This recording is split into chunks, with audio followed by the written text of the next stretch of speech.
दुनिया एक बार फिर बारूद के ढेर पर खड़ी है। दुनिया की धड़कन एक बार फिर तेज है और वर्ल्ड वॉरियर की नजर उस शक्ति संतुलन पर टिकी है जहां शब्द भी हथियार बन जाते हैं। वर्ल्ड वॉरियर की नजर उस मोड़ पर है जहां कूटनीति और ताकत आमने सामने खड़ी दिखती है।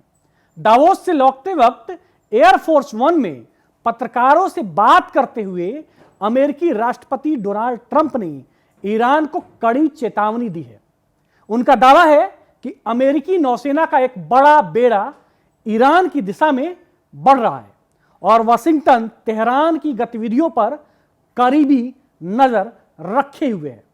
तथ्य यह है कि अमेरिका मध्य पूर्व में पहले से ही एयरक्राफ्ट कैरियर, स्ट्राइक ग्रुप, हजारों सैनिक और रणनीतिक नौसैनिक तैनाती बनाए रखता है, जो दबाव की राजनीति का अहम औजार है। ट्रंप ने यह भी साफ किया कि वो युद्ध नहीं चाहते और बल प्रयोग आखिरी विकल्प होगा। लेकिन इस चेतावनी के बाद ईरान को लेकर अमेरिकी कार्रवाई की आशंका तेज हो गई है। सवाल यही है कि क्या यह चेतावनी कूटनीतिक दबाव है या किसी बड़े टकराव की प्रस्तावना। वर्ल्ड वॉरियर आज इसी सवाल पर जवाब तलाशेगा। हमारे साथ हैं साथी आयुष। आयुष, ये चेतावनी आपको ज्यादा कूटनीतिक दबाव लगती है या युद्ध की सीधी तैयारी है? देखिए, हाल फिलहाल में डोनाल्ड ट्रंप का जो मूड है वो मुझे लग रहा है किसी छोटे बच्चे से भी ज्यादा स्विंग कर रहा है। वो 1 मिनट पहले जो है कुछ बोलते हैं, बाद में कुछ और बोलना शुरू करते हैं और फिर आखिर में बोल देते हैं कि मैं तो दुनिया भर के सारे जो है युद्ध वो रुकवा देता हूँ, मुझे नोबेल पीस प्राइज दे दीजिए।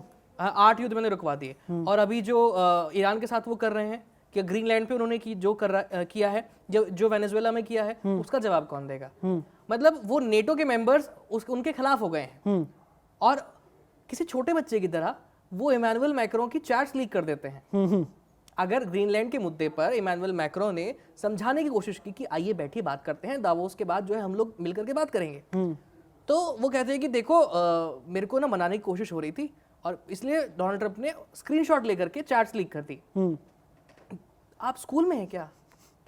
80 साल का एक बुजुर्ग आदमी जो इतने बड़े देश की अर्थव्यवस्था को संभाल रहा है, दुनिया का सबसे ताकतवर देश है, सबसे बड़ी अर्थव्यवस्था है, अगर वो व्यक्ति इस तरह की चीजें करेगा तो आप ये सोचिए कि या तो उसने अपनी राजनीतिक स्थिरता जो है वो खो दी है या उसके जो सलाहकार हैं उनमें कोई अब क्या बोलते हैं एक्सपीरियंस की कमी है। ईरान के साथ आपने अभी इजराइल का हेल्प करते हुए बहुत बड़ा एक स्ट्राइक किया, बदले में ईरान ने आपके मिलिट्री बेस पर बहरीन पर हमला किया था। उस समय ट्रंप ने पलटवार नहीं किया। अगर आप इतने ही ज्यादा जवाबी एक्शन देने में विश्वास रखते हैं तो बहरीन वाला बदला लेते ना। और ईरान ने साफ कहा है कि अमेरिका के बॉम्बर्स, B-2 बॉम्बर्स, जो कि दुनिया का सबसे खतरनाक एयरक्राफ्ट कैरियर है, हवाई जहाज है, लड़ाकू विमान, उसके बॉम्ब से हमारे जो प्लांट्स थे उनको बहुत मामूली नुकसान हुआ है और इतना हुआ है कि हम उसको रिपेयर कर लेंगे। अच्छा, ये जो नाटो में अभी चल रहा है, नाटो के जो देश हैं, ऐसा नहीं लग रहा कि पहले के मुकाबले अब मतलब धैर्य विहीन हो गए हैं नाटो के देश के जो भी हैं? कुछ भी मुंह में आता है बोल देते हैं, कुछ भी ट्वीट कर देते हैं, कुछ भी अपने सोशल साइट्स पे शेयर कर देते हैं, जो मर्जी आया। मतलब एक देश नहीं हो गए, बड़े सुपर पावर नहीं हो गए लोग, ऐसे हो गए जैसे छोटे छोटे बच्चे हो जो जिनको आपस में लड़ना, वारे भाई तुम्हारी ये बात मुझे पसंद नहीं है, मैं ये बोलूंगा, मैं ये करूंगा तुम्हारे साथ।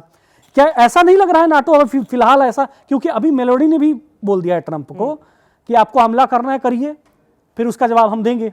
तो मतलब नाटो में क्या बिखराव हो रहा है?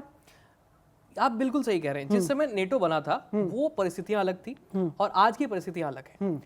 आप दोनों परिस्थितियों को सेम नहीं कह सकते हैं। नेटो बना था सोवियत यूनियन के खिलाफ, सोवियत यूनियन नहीं रहा, नेटो है। उस समय जो सुपर पावर्स थे, आज वो सुपर पावर्स नहीं है। नेटो के जो फंडिंग है उसका मेजर पोर्शन अमेरिका से आ रहा है, अमेरिका ही उसको फंड कर रहा है। नेटो कंट्रीज का अपना जो शेयर था वो भी वो फंड नहीं कर पा रहे हैं। उनकी जीडीपी का 2% कहा गया था कि आप अपनी जीडीपी का 2% कंट्रीब्यूट करेंगे नेटो के फंडिंग में। बहुत सारी यूरोपियन कंट्रीज वो भी नहीं कर पा रही हैं। तो जाहिर सी बात है अमेरिका कहेगा कि भाई लड़ाई तुम्हारी, खर्चा मैं कर रहा हूँ और बदले मुझे यूरोप से कुछ नहीं मिल रहा है। तो वो कह रहे हैं कि या तो आप मुझे ग्रीनलैंड दे दो, हाँ क्योंकि मैंने खर्चा किया इतना सारा, आप मुझे ग्रीनलैंड दे दो। तो यूरोप कहता है कि नहीं नहीं हम नहीं देंगे। डेनमार्क ने कहा कि गोली पहले मारेंगे और जवाब बाद में लेंगे आपसे। वही काम अब मेलोनी ने कहा है। तो जो इनकी इंटरनल जो है आपसी लड़ाई है, मतभेद है, अब वो खुल करके सामने आ रहे हैं। तो ऐसे में कैसे तो चीन को मतलब लेंगे? दुनिया को दिखाते हैं कि भाई हम एक दूसरे के लिए रेडी हैं, कि एक पे हमला हुआ तो हम सब पे हमला माना जाएगा और हम सब मिलकर। लेकिन इसका मतलब ये जो ये कहते थे नेटो देश जो भी हैं, ये कहते थे, इसका पोल तो वहीं खुल गया।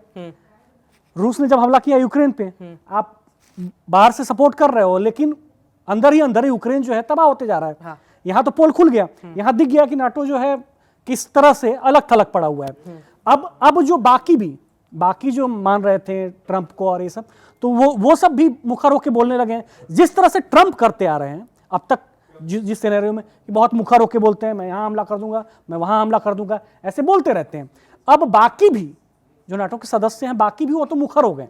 हाँ। तो ये मतलब ये रेड फ्लैग है ट्रंप के लिए, ये है। और देखिए ना, आप जो यूरोपीय यूनियन की जो अध्यक्ष हैं उर्सुला वॉन, उन्होंने हाल फिलहाल में कहा है कि वो इंडिया ट्रैवल करने वाली है दावोस की मीटिंग के बाद, और यहाँ पर वो mother of all deal sign करेंगे इंडिया के साथ, क्योंकि इंडिया बहुत बड़ा इमर्जिंग मार्केट है। और यूएस अपने आप को कहता है कि हम, यूएस वाकई दुनिया का सबसे शक्तिशाली देश है, पावरफुल है, पर वो सबसे बड़ा मार्केट नहीं है। आपके लिए पूरा लैटिन अमेरिका खुला हुआ है, चाइना है, रशिया है, साउथ ईस्ट एशिया है, इंडिया है, साउथ और दूसरी कंट्रीज है। तो अमेरिका एक बहुत ही क्या कहते हैं, डिलुलु इज द ओनली सुलुलु में जी रहा है, और उनका डिलुलु वाला जो बबल है वो फूटने वाला है जब यूरोपीय यूनियन सीधा। इतनी बौखलाहट ट्रंप पे आखिर क्यों है? इसके पीछे क्या वजह है कि इतने बौखलाए हुए हैं साहब? ट्रंप ये चाह रहे हैं कि मेक अमेरिका ग्रेट अगेन का मतलब है कि आपका व्यापार भी सबसे अच्छा हो, आप दुनिया को सारी चीजें दें, मतलब आप उनसे कुछ ना लें। यूजुअली क्या होता है कि हाल फिलहाल की एक वीडियो वायरल हुई थी मक्के को लेकर के, कि अमेरिकी राष्ट्रपति के जो एक सेक्रेटरी हैं वो कहते हैं कि इंडिया जिसके पास 1.4 बिलियन आबादी है, वो अमेरिका से मक्का नहीं खरीद रही है। भाई, मक्का हमारे खाने का हिस्सा नहीं है।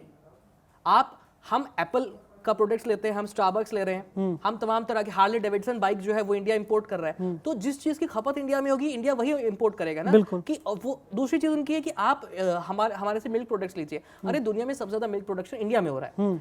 हम अपनी जो जितनी हमारी जरूरत है उससे ज्यादा ही प्रोड्यूस कर रहे हैं, तो हम अमेरिका से क्यों इंपोर्ट करेंगे? एक जो बेसिक चीजें होती हैं, जो बेसिक मैथ्स है, अमेरिका के जो मंत्री हैं, जो सेक्रेटरीज हैं, वो ही नहीं उनकी क्लियर है। वो ट्रंप को खुश करने के लिए वो कहते हैं ना कि अगर आपका कोई निंदा करता है तो आपकी भलाई कर रहा है, लेकिन यहाँ पर ट्रंप को मक्खन लगाने के चक्कर में सब चीजें बिगड़ती जा रही हैं। और हाल फिलहाल में जो ट्रंप के पहले प्रशासन के जो जितने भी नेता थे, जो भी अपनी अपनी मिनिस्ट्री संभाल रहे थे, वो सब एक्सपीरियंस लोग थे। जो मेजरली इस बार जो संभाल रहे हैं, उनके पास ज्यादा एक्सपीरियंस नहीं है। उन्होंने हाल फिलहाल कुछ किताबें भी लिखी हैं, लेकिन किताबें वो ऐसी हैं कि उस पे अमेरिका के लोग ही क्वेश्चन खड़े कर दे रहे हैं। अच्छा, दो चीजें हैं, जैसे कि अभी जो ट्रंप है, एक तरफ तो वो कह रहे हैं कि मैं आर्मी भेज दी है, अब हमला करूंगा मैं आपके ऊपर। दूसरी तरफ वो ये भी कहते हैं कि युद्ध आखिरी विकल्प है। गीदड़ भभकी जो कहते हैं, बंदर भभकी, गीदड़ भभकी जो है, मतलब क्या दोहरी नीति अभी भी चल रहे हैं ट्रंप? हाँ, वो चल रहे हैं, शायद इसीलिए क्योंकि ईरान को कंट्रोल करने के लिए ही पूरे मिडिल ईस्ट में अलग अलग जगह उन्होंने मिलिट्री बेसेस बनाए हुए हैं। और ये वही है कि, लेकिन आप ईरान को कमजोर नहीं समझ सकते हैं। ईरान के पास रशिया का भी सपोर्ट है और टर्की का भी सपोर्ट है। तो जहां टर्की नेटो का मेंबर है, वहीं टर्की जो है इधर अपने जो है ड्रोन सप्लाई कर सकता है। और ड्रोन्स हम देख रहे हैं कि हाल फिलहाल में काफ़ी चेंजिंग साबित हुए हैं युद्ध के मामले में।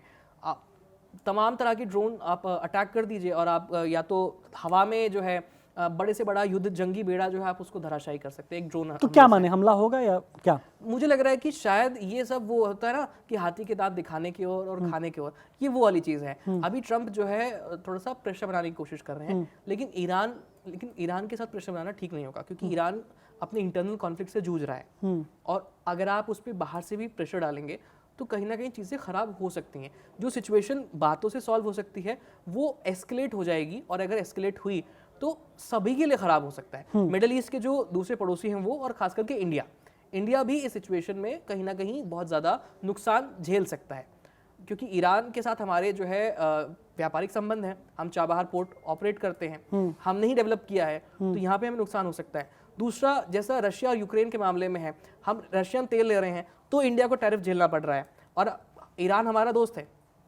अगर हम ईरान के सपोर्ट में बात करते हैं तो भी शायद कहीं ना कहीं कुछ इसके रिपरकशंस हो सकते हैं। तो हम यही उम्मीद करते हैं कि ये बात जो है केवल तू तू मैं तक ही सीमित रहे, ये एक्चुअल में गोला बारूद में न तब्दील हो। प्रेशर पॉलिटिक्स, यही है नीति। जो एक देश होता है वो दूसरे देश के ऊपर प्रेशर पॉलिटिक्स करता है। वो चाहता है कि मैं प्रेशर बनाऊं इस तरह से। अमेरिका फिलहाल चाह रहा है कि ईरान पर इस तरह से प्रेशर बनाऊं कि ईरान जो है उसके कंट्रोल में आ जाए। मैं आपको वर्ल्ड वॉरियर में एक सवाल के साथ छोड़े जाता हूं, कमेंट बॉक्स में आप बताइएगा कि ईरान, जो बार बार अमेरिका कह रहा है कि ईरान पे हमला करूंगा, ईरान अगर जवाबी सैन्य या कूटनीतिक कदम उठा देगा अमेरिका के खिलाफ, तो इसका असर मध्य पूर्व की स्थिरता पर कितना गंभीर होगा? इस सवाल का जवाब आप कमेंट बॉक्स में जरूर दीजिएगा। वर्ल्ड वॉरियर देखते रहिए, कड़क को सब्सक्राइब कर लीजिए। धन्यवाद।